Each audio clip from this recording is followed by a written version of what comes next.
kulanti wacan oo wanaagsan daawadayaal ku soo dhawaada shabakada codka Tolmoon tan iyo markii uu soo caanbaxay Maxamed bin Salmaan kadib markii aabihii carshiga boqortooyada Sacuudi Carabiya ku fadhiistay una magacaabay wiilkiisa dhaxal sugaha boqortooyada waxay saxaafadda reer galbeedku aad ugu mashquushay isbedelada uu waday iyo shakhsiyadiisa sidoo kale waxa badatay hadalhaynta iyo ku kala duwanaanshaha ummadda muslimka ee siyaasadaha Ibn Salmaan iyo doodaha ku salaysan isbedelada ka socda gudaha boqortooyada isbedeladan ayaa ah kuwa taabanaya asaaska taariikheeda lagu yagleelay boqortooyada Aal Sacuud dhismaha dawladda Sacuudiga ayaa ahaa mid ay ku heshiiyeen amiir lagu magacaabi jiray Maxamed bin Sacuud oo isagoo ah nin ay boqortooyadu ku abtirsato iyo wadaad kale oo isaguna caan ka ahaa dunida islaamka magaciisuna yahay Maxamed bin Cabdi Wahaab dawladda imika jirta ayaa iyadu ah boqortooyadii saddexaad al-mamlakatu thalitha waxaana dhidibada waasay boqorkii la oran jiray boqor Cabdicasiis oo isagoo ahaa aabaha boqoradii xukumayay ilaa iyo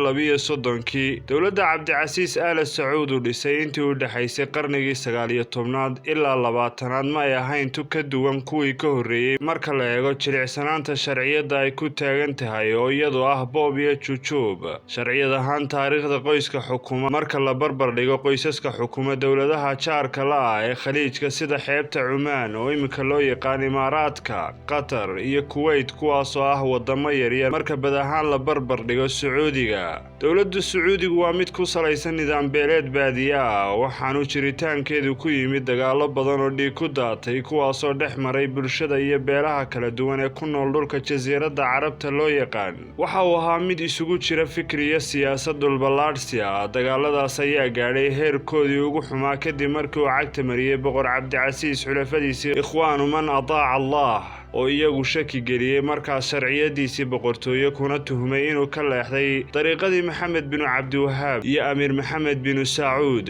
waxa kaloo jiray koox diimeedyo kala duwan sida Shiicada bariga Sacuudiga ku nool Suufiyo oo iyaguna ku nool gobolada Casiir Xijaas iyo Jaysaan dhammaantoodna waxay la kulmeen dil iyo boob uga yimid gobolka Najd oo ay asal ahaan ka soo jeedaan Aal Sacuud iyo qolyaha Wahaabiyada oo iyana ku abtirsada wadaadkii la oran jiray Maxamed bin Cabdi Wahaab isku soo wada duuba dawladda Sacuudiga ayaa ahayd boqortooyo keligii talisa taasoo gabaad ka dhigata shareecada islaamka oo dhan laga raray iyadoo lagu tuhmay in aanay ku dhaqmin boqorada iyo amiirada ka soo jeeda beesha Aal Sacuud diinta iyo ahkaamteeda balse ay yihiin kuwa u nool sida reer galbeedka halka ay ku kala takooreen shacabka Sacuudiga arrimaha diinta iyadoo ay jiraan gobollo badan oo cagta hoosteeda la geliyay maadaama aanay ahayn kuwa ku abtirsada aragtiyaha diimeed ee laga haysto gobolka Najd taasoo ay ka soo jeedaan Aal Sacuud iyo Wahaabiyadu boqortooyada Sacuudiga iyadoo gacan saar ka helaysa xulafadeeda reer galbeedka ayay adeegsatay urur diimeedyada islaamiga sida Ikhwaanul Muslimiinka iyo Salafiyada kuwaas ay maanta dagaal baan kula jirto waxayna u aqoonsatay argagixiso iyo hormuudka dib u dhaca siiba ahaan markii uu yimi Maxamed bin Salmaan jagada dhaxal sugaha boqortooyada si kastaba ha noqotee dadka qaar ayaa laga yaabaa inay filayaan bin Salmaan inuu noqdo alay gaarsiin Sacuudiga ama uu horseedi kara dimuqraadiyad iyo furfurnaansho maadaama uu ogolaaday inay bulshadu isbedesho kadib markii uu fasaxay inay haweenku gaadiidka wadi karaan iyadoo ay mamnuuc ka ahayd markii hore sidoo kale heesaha iyo muusikada ayuu daaha ka furay una sameeyay hay'ad dawli ah oo ku shuqul leh Maxamed bin Salmaan meesha waxa uu ka saaray amaba wiiqa awoodihii hay'adda wanaag farista iyo xumaan reebista sidoo kale dumarka ayuu ogolaaday inay xidhan karaan cabaayadaha kala duwan iyadoo markii hore ay xidhan jireen kaliya cabaayada madow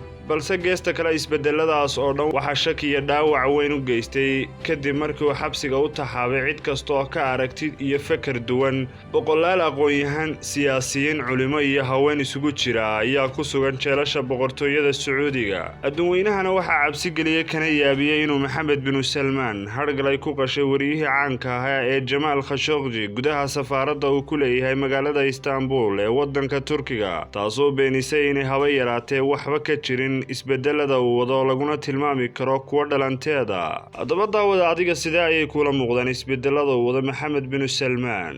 asani daawada diyaarintii Cabdicasiis Axmed Xaashi iyo tabintii Cabdiraxmaan Xaaji Maxamed